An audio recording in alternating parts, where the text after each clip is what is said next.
guys, hello. Before I begin this video and you'd like to reach out to OCD Recovery's coaching services, please reach out to Phil at ocdrecovery.com and he'll get back to you as quick as you can. So yeah, I wanted to speak a bit about HOCD and I wanted to speak about what I would do differently if I was back in the cycle, and also just to give you guys some hope, right? If you're in the chronic HOCD cycle, which is just, it's really not easy. It's really going to take you to the depths of suffering. I'm in a position now where I'm fortunate enough to be able to speak to you guys about my experience and to try and help you. And I'm fortunate enough to be in a position now where, I'm at a point where, in terms of HOCD, where I'm back to how I was before HOCD set in. I'm having like intimacy and, relationships and stuff with the sex that I want, and it's like HOCD never was a part of my life now. And yeah, I'm just super grateful to be here, and hopefully you can just use that as hope if you're going through the same. So yeah, with HOCD, so what I would do differently, there's a few things that I wanna go through in this video, right? So firstly, making your sexual preference the center of your world, right? And what I mean by that is, waiting your entire life on whether you're gay or straight. And I know it's difficult not to do that in the moment when HOCD is set in, when it feels very real. You're so consumed in the cycle, you're obsessed with it. It's difficult to do that, but you can actually break that down, right? Look at ROCD, for example, relationship OCD. The people that make the most progress, I think, is when they're not making the relationship the anchor of their life, the main focus of their life. When they acknowledge that a relationship is part of their life and not life itself, like when they acknowledge that there are actually lots of good things in life, such as traveling, eating good food, exercising, hobbies, going to festivals. Like I've just been to Glastonbury, seeing your friends, seeing your family. There's actually a lot more to life than just a relationship. And so looking at that from a HOCD standpoint, right, your sexual preference is one tiny trait or characteristic of you. That's one out of the thousands that exist, right? That's one thing that you have, and it's not your whole life defined by one thing. You can still do all the things like you want to do, like I just said there, like travel, exercise, go to the gym, whatever. So if the HOCD and your sexuality was life itself, that'd be the only thing you'd have in your life. But that's just not the case. It doesn't work like that. There's other things in life. So looking at it from that angle, you're putting this dire necessitating this importance on one aspect when it really doesn't deserve that weightage, right? So you need to break that down, looking at what that is in comparison to your life. You can still get happiness from other areas in your life apart from your sexual preference, right? Okay, so I'd do that. I'd really break that down and look at that. Right, so another thing, exposures, right? I was obsessed with doing exposures with HOCD, absolutely obsessed. I thought the more exposures I do, the more times I look at a guy when I'm going about my day, that in the end, I keep doing that over and over again, that I'll desensitize to my fear, and that the fear will wear off, and, all of this will just end. And it got me into a trap of thinking, oh yeah, just behind that next exposure, Elliott, you're going to be free. You're going to get that freedom that you're after. It's all going to be sweet after that. You're going to have the answer that you want. You're going to get that certainty. It's all going to be fine. But no, it lured me into the trap of trying to do that. It was just fear at play there, like nestled behind that exposure. And so what I had to do was I had to stop chasing the exposures. I had to stop doing it. It was just frenetic. If I saw myself on a TV screen trying to do all these exposures, trying to look at guys, like when I'm on a treadmill at the gym, looking across like that, or just walking down the street, just trying to stare at everybody. Do you know how strange that looks if you could just see yourself? No, exposures are a part of OCD recovery, as we say, but it's not everything. I needed more belief work. I really needed that deeper level of acceptance, looking at the shoulds, oughts and musts about being homosexual, looking at the awfulising about being homosexual. Even if I was homosexual, and even if, there were some religious ties that really act as an anchor in HOCD, I could still find a way to manage it. Look at Momin, who lives in the Middle East, and other people do live in the Middle East with these sorts of things where it does happen. They find a way, it can be done. So you really need that deep level of acceptance that Rob refers to, and I'd say that's critical.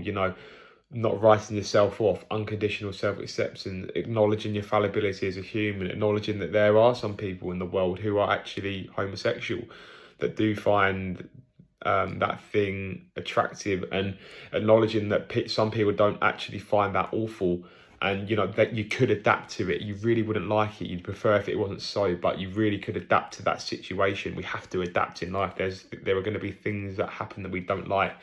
Our loved ones are going to die, we're going to lose our jobs, we're going to die one day, we're going to get sick one day. Our friends might bail on going out with us. We might have to have some food that we don't enjoy. These things are going to happen. We have to find a way to adapt. And you really need to think, well, if this did happen, how could I adapt? Because you're not going to get the certainty, chasing that certainty, waiting for that answer like I did. I waited for an answer for years. I thought an answer would just come out of the blue. I thought there'd be this tangible answer one day where I'd wake up and it'd be like, fine, yes, Elliott, you're straight. This is what you want. All the HOCD is going to be over now. But no, it doesn't happen like that. You have to just try the best you can, the deeper level of acceptance towards the core fear there, also towards rejection as well. Even if you did get rejected because of your sexual preference, again, it wouldn't be ideal, but you could still stand it. And just adding on to that as well, with those fear of rejection, right? I would say as soon as you can, do some shame attacks, do things where people are going to judge you, and do things where you can try and sort of overcome that fear of rejection. It doesn't have to be in terms of a HOCD sense. Like for me, I went to like a shopping mall and said, oh, I'm shopping for my boyfriend. I said that for a couple of times. You can even just do other things as well, just as one example. Obviously we'd go into this in more depth on the coaching calls, but maybe even just go to like a coffee counter with a tub of 1p and just get a weird look from the person behind you. That fear of rejection is so crucial in HOCD. I think you just need to attack it as quick as you can to really sort of bring off that layer. I remember all day I'd be absolutely obsessed with other people thinking that, am I gay? When I was out in social settings with my friends, I was just so fused, and it was pumping anxiety about whether my friends saw me looking at a guy and thought I was gay. It was literally misted glass. It was all I could think about. They'd be speaking to me and the lights would be on and no one would be at home. It was just so lashed, pumping anxiety, 24/7 anxiety over whether other people thought I was gay.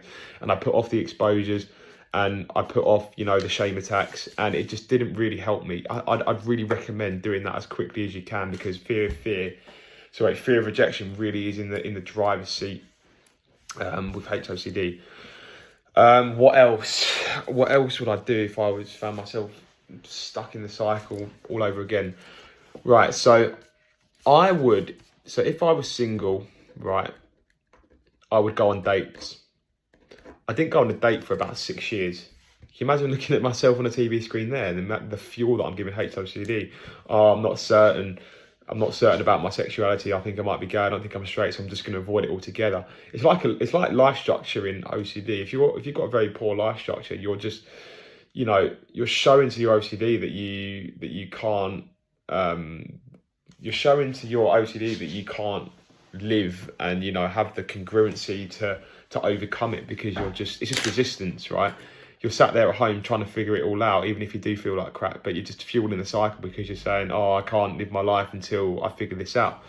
So if you're single, go on dates, even if you was living a lie, right? Even if you was dating the wrong person, even if you was, homosexual and you're on a date with, the opposite sex, is that really so bad? Well, probably not. It's not like being in an Auschwitz death camp, with typhus and frostbite, and you've only got a few days to live when all your family are probably dead. It's not quite like that. No, it's not ideal, but you need to just push through that discomfort and go towards it. And I'm not saying to date just compulsively just to try and get an answer about your sexuality. I'm just saying it in terms of like a life structure thing. Not everything has to be a compulsion, which was a good point made in one of the group chats the other day. And then also, if you're in a relationship, right? You're scared. You get scared of losing the relationship because you think, oh, what if I'm gay? What if I'm in the wrong relationship? What if this means that the partner that I think I love? What if it means that my relationship is now in jeopardy? Which is understandable. That's where sort of HOCD and ROCD come together. They sort of feed off each other. I'll do a video on that one day in the future. But yeah, I'd say stay in the relationship, because if you end the relationship, not only is it like low frustration tolerance, that it's just going to come with you, right? If your HOCD is still going to be there if you try and get into another relationship, the doubts are still going to remain, even if you lose your partner. And losing your partner, someone who you very, very much loved before HOCD is going to set in, that's just not really going to help. And that support aspect you might lose from them as well. I'm not saying just to stay with your partner from like a compulsive standpoint either. I'm not saying stay with your partner and try and have sex 20 times a day to try and get verification. No. Generally, I'd say when you're in a relationship with somebody with HOCD, especially in those early days when the fear is very fused, you might just have to cut back. But if you did leave your partner, then it's just reinforcing the fear that you're scared of living a lie, and the belief and the behaviours aren't quite going to match up there. It's very different on a case-by-case basis with HOCD. With a partner and having intimacy, sometimes you're going to want to go towards having that, because say if you're avoiding your partner because you're scared of having intrusive urges, you're going to have to go towards that. But however, if you're scared of if you're really needing to like get verification for your sexuality, then you're probably best to cut back from that. So it's a fine line. It really does depend on a case-by-case basis whether to go towards sex or to come away from it. But either way, that you are scared of something, right? So yeah, so just to recap: single, go on dates, and if you're in a relationship, stay with your partner. That's what I would recommend, right?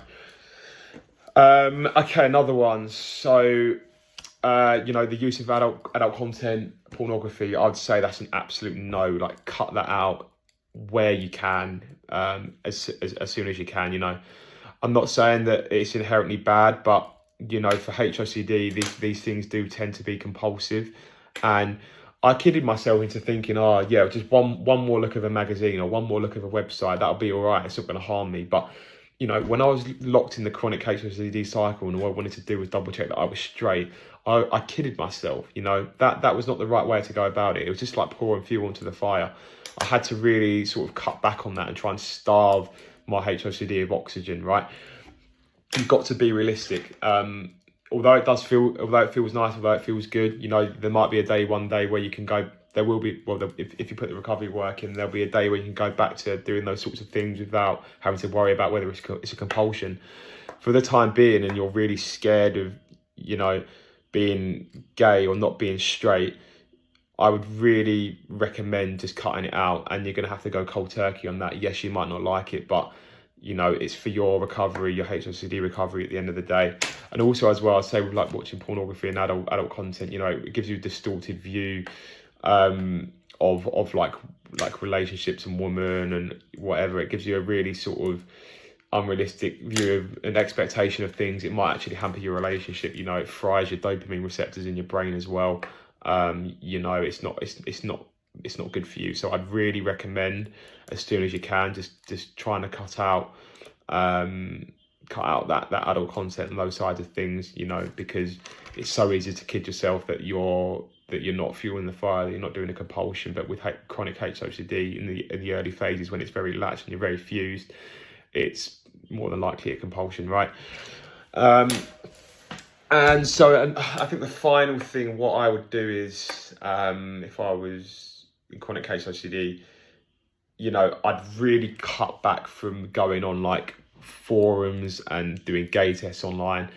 They just send you down some absolute rabbit holes. They could ask you a question about who you're attracted to, and they'll somehow get this answer that you're gay, right? And I remember I did that a couple of times, and that really actually unsettled me, made me feel very scared, just kept me confused, kept me uncertain, didn't give me what I was after, because I'd be on the next forum or the next website doing another test just to make sure that this one would come out in the way that I wanted to. So yeah, trying to find an answer that way, you're not gonna get the answer that you're after there, right? Forums as well, you know, there's a lot of complaining, there's a lot of venting. Everyone's different on a case by case basis as well. You can't possibly judge you as your being to somebody else, and you know, things might be different for different people. So you know, you're not going to find the answer that you want. That certainty just doesn't exist, I'm afraid, and you're not going to find it in a forum, when the reality is that, you know, your sexuality exists within your brain, right? So yeah, those are the main things that I would do if I was starting out again in the chronic HOCD cycle. Yeah, there's lots of good things to consider there, and yeah, you just really need to have a think about, you know, what you're doing in terms of HOCD, what you're really scared of, like what your weak points are, whether you're avoiding too much, whether you're being too compulsive, whether you're putting too much emphasis on exposures, whether your unconditional self-life and other acceptance needs a bit more work. You know, there's lots of areas which feed into it there. I know it is pretty confusing. I think HOCD is very confusing, as well as the actual confusion about your sexuality. There are some confusing aspects, whether you should, you know, avoid or go towards, or, you know, whether you're doing a compulsion. There's not always a line in the sand, like as we say here, but I think the reality is that you're scared of something. So you're scared of being gay, you're scared of the fear of rejection, you're scared of not being able to accept yourself. So I think you need to really tackle those key points there, and then, you know, you're really going to make some progress with HOCD, right? So thanks very much, guys, and I'll see you on the next video.